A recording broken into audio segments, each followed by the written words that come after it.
Have your parents ever told you to go outside? Yes, when I was younger, we would just play video games a lot.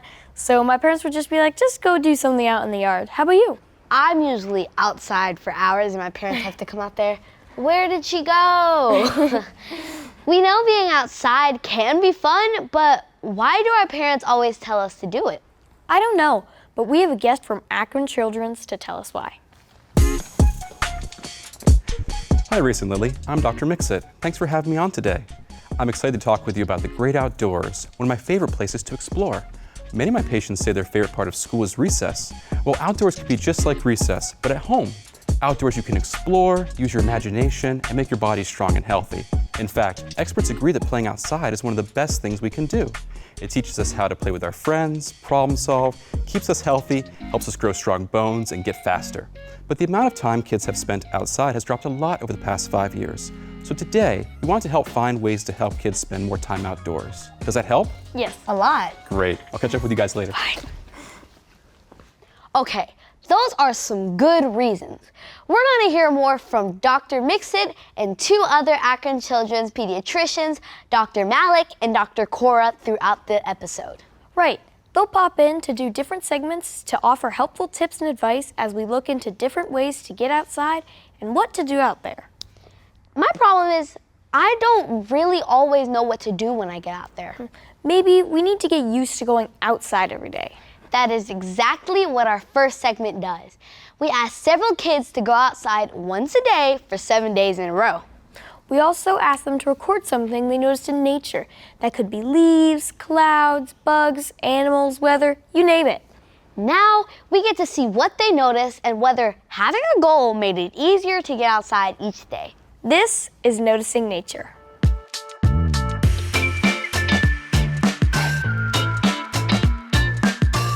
Hello, my name is Lucy Zinzo and I am 13 years old. Today I noticed wild black raspberries growing in my backyard. At first, they were tiny and green, and as they grew, they became bright red. And throughout the summer, as they ripen, they will become big, black, and juicy. It is so cool how food that is normally bought at the grocery store can be found in nature. Today in nature, I noticed grass. At first glance, it's so plain or simple, but it really is so complex with different species, colors, and even textures. Today in nature, I found milkweed in my backyard. When you break open the stalk, you can see the milky white inside, which is how it got its name. Right now, there's several pollinators, and in a few weeks, when the milkweed is in full bloom, it'll bring monarch butterflies and milkweed bugs. Today, I found some frogs in a frog pond. Frogs are such interesting creatures with their slimy skin, long legs meant for swimming and jumping, and their vocal cords specifically designed for their signature ribbiting. Today in nature, I found the plant called lamb's ear. It got its name because it is the shape of an actual lamb's ear and because it is very soft. Today, I'm getting an up-close look at an abandoned bird's nest. Throughout the weeks, me and my family have watched the mother bird build this nest and then raise her chicks in it. We even got to see the baby birds fly away for the first time. Today in nature, I noticed the flowers. They smell so sweet, and their colorful petals are very pretty. I love wildflowers because every flower, each petal, are so unique. You never know what you are going to find.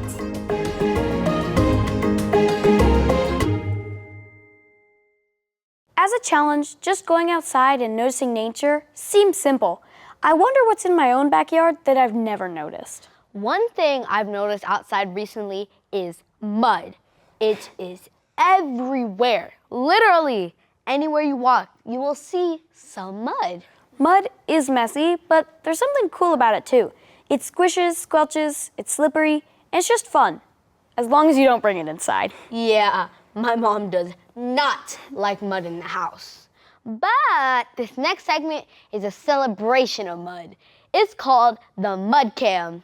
We're gonna see kids getting muddy. It could be a little or a lot. And we're gonna rank how muddy they get with the Mud-O-Meter. Let's watch. Oh, I think With the clogs too? That's like a 1.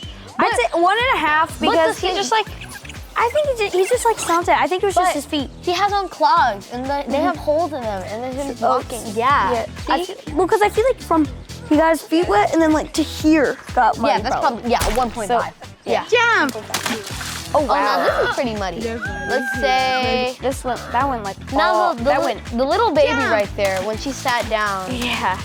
I say 4.5. I think I agree because. Oh my God. If it's on Oh wow. it's on her head, then let's raise that. Oh wow. This is muddy. She's about Okay. I'd say. Oh, it's in the. Oh, it's in her boot. Oh, this my is God. definitely 6.5. Yeah, I'd say 6.5. I agree. It's 6.5. That is a lot. Oh Oh, gosh. this is muddy. Oh wow. Oh, they're using the bucket and pouring it on themselves. 9, Yeah. I think like 8. 7. Like 7.5. Yeah. I feel like. It's look at their hair. True. I think 8. Not that bad. It's like liquidy. Now her, Yeah, she's like in the mud more, but I feel like it's sort of liquidy, so it's Yeah. like not sticking. so like 3. I'd say 4. You think 4? 4. Yeah, 4. Mud play is a great sensory experience. Playing in it could also build your child's immune system through contact with beneficial bacteria in the soil.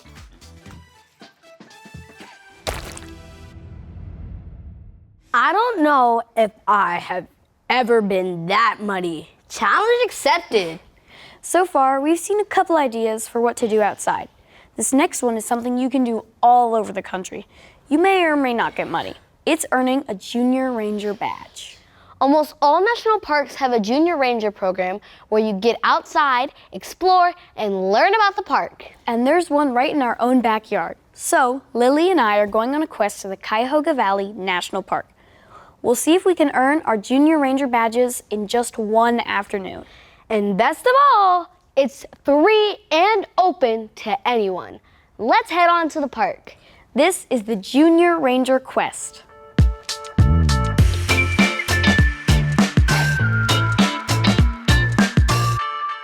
We are at the Boston Mill Visitor Center at the Cuyahoga Valley National Park. We're going inside to talk to a park ranger to get started on our Junior Ranger quest. Let's go. Thank you. Hi, we're here to do the Junior Ranger program. Fantastic. Welcome to Cuyahoga Valley National Park. Have you been to the park before? Yeah. Nice. So, Junior Ranger and Cuyahoga Valley is this booklet. You just have to do 8 of the activities. Directions are right up here in the front. Some of the pages in the book you can do anywhere in the park. Other ones you can do here around the visitor center, like the Sense of Boston quest. But when you're all finished, you can come back in and chat about it with all the rangers, and we can get you your very own Junior Ranger badges. Thank you. No problem. Here's your books. Thank you. Yeah, we'll see you back. Wow, there's so many fun activities in here, like the Sense of Boston quest, the Cuyahoga Valley Bingo, and the Recreation Challenge. The Sense of Boston quest seems fun. Yeah. It gives us clues. Let's try it. Yeah, and we should also look out for things on the list or on the bingo sheet. Speaking of bingo sheet, look, there's a stream right there. Circle that. This is such a cool bridge. Oh, Wait, you ready? Watch, I'm gonna throw this rock. Spending time in nature can improve overall health by encouraging exercise and helping children build confidence to be more active. See? Look, there's the trail map. Okay, we're at the starting point for the quest. Let's read. 5 times on this quest, you will take a seat and use your senses to explore what's neat. At the kiosk welcome, begin your hike. Stroll right up the barn and avoid any fights. So that would be right here. turn right onto the path when the coast is clear. Imagine mules pulling boats along the canal here. See that ditch on the left? It was once a waterway, bringing factory goods to Ohio from far away. Ooh. So this used to be the canal, I'm pretty sure. It looks like this could be a canal. The way it dips. You don't see I see. many It's like grasslands there's like that. this is the path that the mules Yeah. probably went on. Oh my on gosh, for a a tree grew right in the middle. right in the middle of it. That's cool. Ahead, the Cuyahoga River comes into better view, winding this way and that, making turns quite a few. Just before the footbridge, turn to the right. Sit on a block of stone and take in the sight. Take advantage of Every Kid Outdoors. It's a federal program that gives fourth graders free access to America's national parks and historic sites for the year. Aren't the vines going up it cool? I think the vines going up. I always wonder how they grow like that. The bridges, big and small, are for another day. Turn left and let the river's flow lead the way. Toward the village, retrace your tracks. Past cars, a shed, a bench, and bike tracks. Walk to the largest building in white. Boston store is in your sight. Down the side porch is where you must go. Turn left to the front, then take it slow. Return to the towpath. Safely cross the street. Smile at the hikers and bikers you may meet. Walk beside the fence, screening houses from view. At the Lock 32 sign farther on, rest a few. Oh look, Lock 32. The opening of the Ohio and Erie Canal turned Boston, a modest frontier settlement, into a thriving village. You are here. Oh, look. Stairs ahead are where you must go. Take a seat at the top, looking around and below. Canal boats once passed between these walls of stone. Now this old boat elevator is a wetland zone. Lowland forest and marsh plants grow in a wet ground. Turtles, frogs, bats, and birds of all kinds abound. To reach the last stop, return the same way. Head back to the street again without delay. Well, this is the last clue. We have to find a stamp, but we're not going to give away its location. So if you want the stamp, you'll have to do the quest yourself.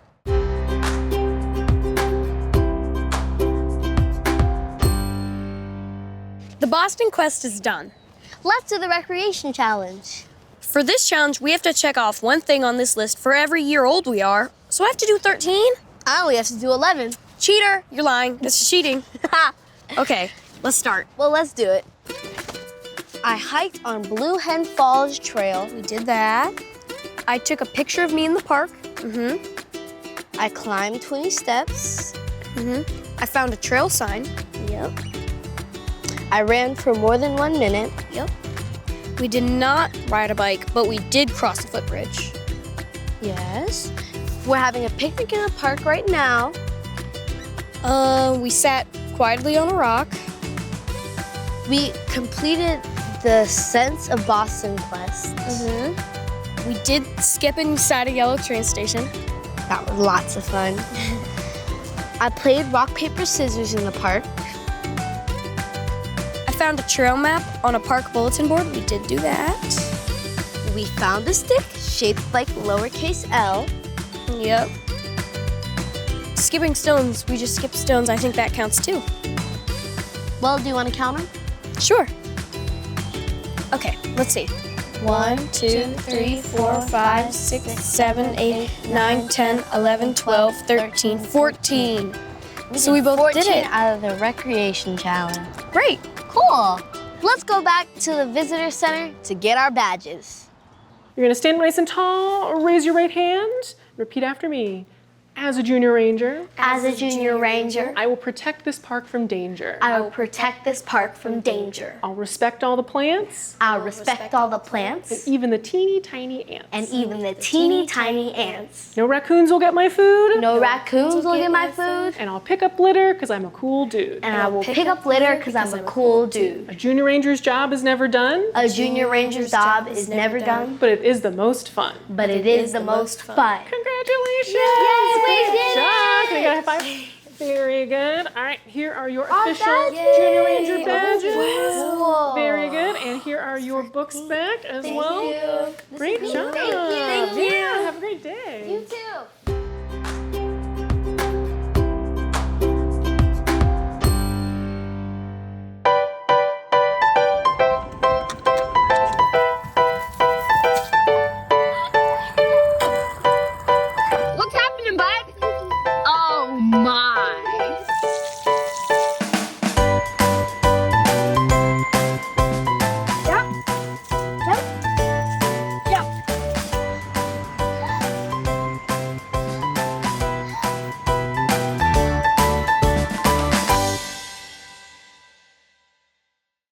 Reese, did you know that dragonflies eat mosquitoes and ants aerate the soil? I did not. Did you know that some dung beetles can move over 1,000 times their own body weight? That's a lot. We're gonna learn about one of the most important insects, bees. Bees pollinate plants, but a lot of kids are scared of them too. In our next segment, we're going to hear from a family that raises bees and sells honey. They'll tell us the benefits of bees and whether or not we should be afraid of them. This is the amazing world of bees.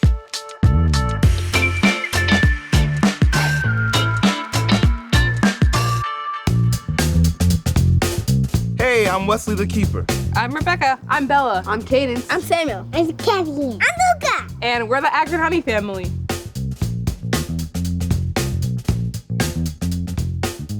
Today we're going to talk all about honeybees. That was great, guys. Y'all are made for this.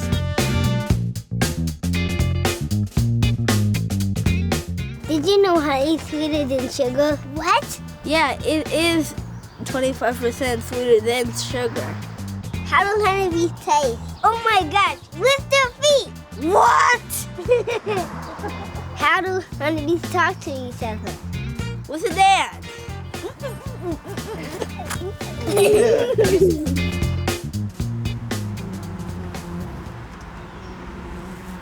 Can you see these hives behind me? Each hive has workers, drones, and one queen. These bees are busy all day long. So let's take it step by step to show you what they do. Hi, I'm a worker bee. I spend all day collecting pollen and nectar to feed my hive. Follow me as I get ready for my day. Here in the hive, you can see all the honeycomb. Here we take pollen and nectar and bring it into our house to become food for the other bees. There are a lot of jobs for bees here, but I forage, meaning I collect the pollen and nectar to make food. I'm ready to go find pollen. Let's go! I spend my entire day looking for pollen and nectar. I find that on flowers and plants.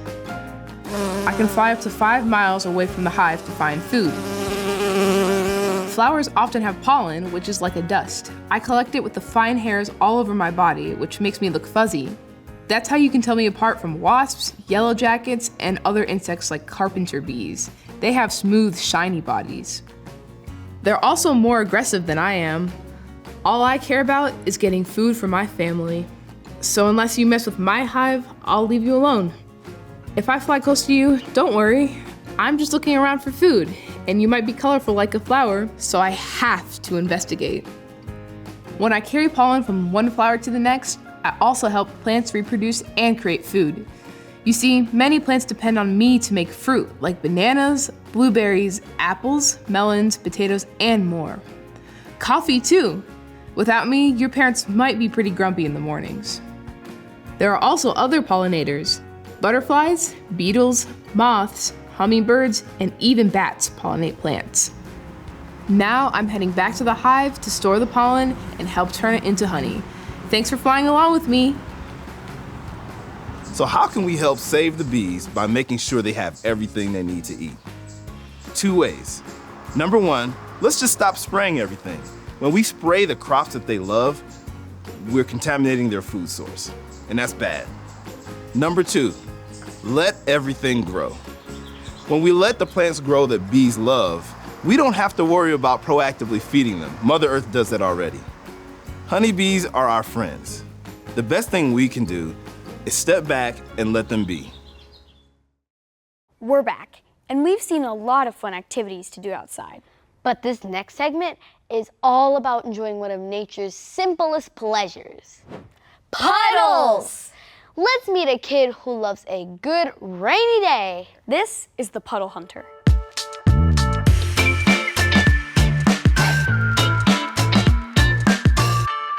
Hi, I'm Brooks, and I'm 6 years old, and I'm a puddle hunter. The best thing about being a puddle hunter is you get to splash in puddles and have really fun, and you get to talk about it. Talk about your favorite parts. Jump in a puddle. Lightness is the key. This is not a puddle at all. Can I tell you why? When I I jump in it, myself doesn't get wet. What should I do? Leave or stay? I know, leave. I liked it at the puddle because it was warming and soft and smooth. Can I do it again? Sometimes there's a rocking issue, and you should take it out to make it less painful. Those little puddles are from the rain, and you can't jump in them. Only if you shrunk like this big, you can jump in them. I'm so excited to jump in the biggest puddle on our neighborhood. Maybe it's humongous. I'm gonna do a big splash in it, and my mom will get soaked and wet too. Should we do it? Yeah! Okay. First, we should look if there's any cars. It's fine.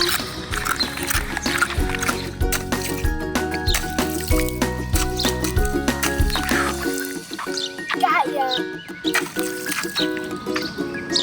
Oh, my pants are soaked. Probably my biggest splash. I love puddles, puddles are the best! When is the best time to jump in puddles? On a rainy day. Guess what? It was raining today. We can catch some puddles. We don't want to wait here all day long because the sun will dry them out. Come on. That's the sun puddles disappearing. You better hurry, and the sun's coming out.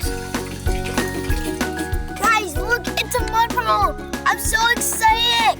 3, 2, 1. This looks like chocolate milk, but it's not. It's dirt. Don't drink dirt. If you like drinking dirt, you have to be an animal or something like that. My feet are muddy, but it was really fun jumping into puddles. Thanks for coming, everybody. Bye. Now, we're going to talk with some experts from Akron Children's about the importance of playing outside. This is Ask the Experts.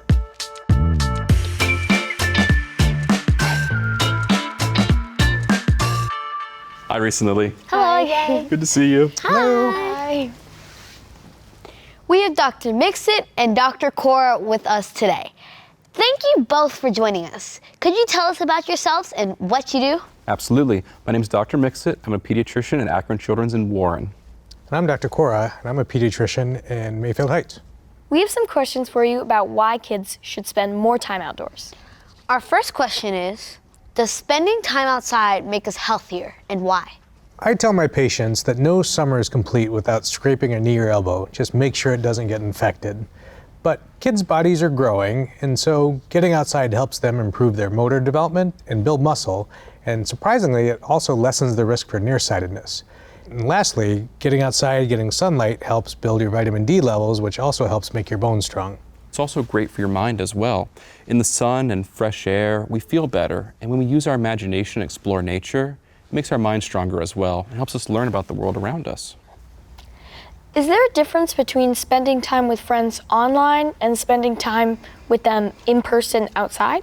That's a great question. Now, playing online with friends, it can be fun, but sometimes it limits what we can do, and it's very task-based based on what the game does. With outdoor play, though, the sky is literally the limit. And not only are you strengthening your body, but you're learning new ways to play and things about your friends you wouldn't get to see with online play. And one of the things you can't do online is sometimes offer some physical support, like patting them on the back. But being face-to-face also helps build your social skills. And being outside in general has shown to decrease anger, aggression, stress, and depression. How much time outside do we really need each day or week? In general, experts recommend at least 30 minutes per day. But as long as we're staying hydrated, drinking our water, and staying safe, the more time outside, the merrier. I think it's also important where we live that we spend so much of our time cooped up indoors because of the weather that now in the spring and the summer that we take advantage and really make up for that time when we can't get outside. Now, our parents tell us to go outside, but they stay in. Should they come outside with us? So the same benefits kids get getting outside also applies to the parents too. So bonding, improving their mental health, relieving stress, and parents are always a kid's best example by just getting outside and starting activities, playing with neighbors, and even inventing new games or remembering some of the games they used to play when they were children. Thank you, doctors, for joining us. Now we're going to take a break for another moment of childhood.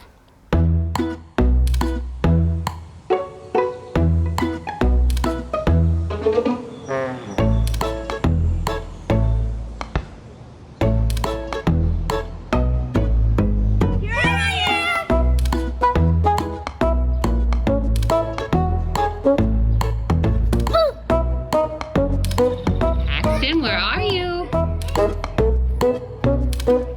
Where's Paxton?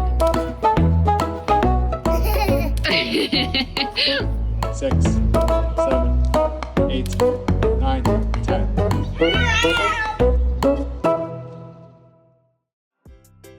Today we saw a lot of ideas on how to have fun outside and get some needed exercise. And we heard some good reasons for why our parents tell us to go out there. We saw that nature can be pretty fun and a little muddy. We also learned that bugs can be cool and they do some helpful things. We hope you enjoyed watching this episode of More Childhood Please. If you have any thoughts on a topic or challenges you'd like to see on another episode, message us on Facebook and Instagram. We'll see you on the next episode. Bye! Wanna go find some mud? Yeah.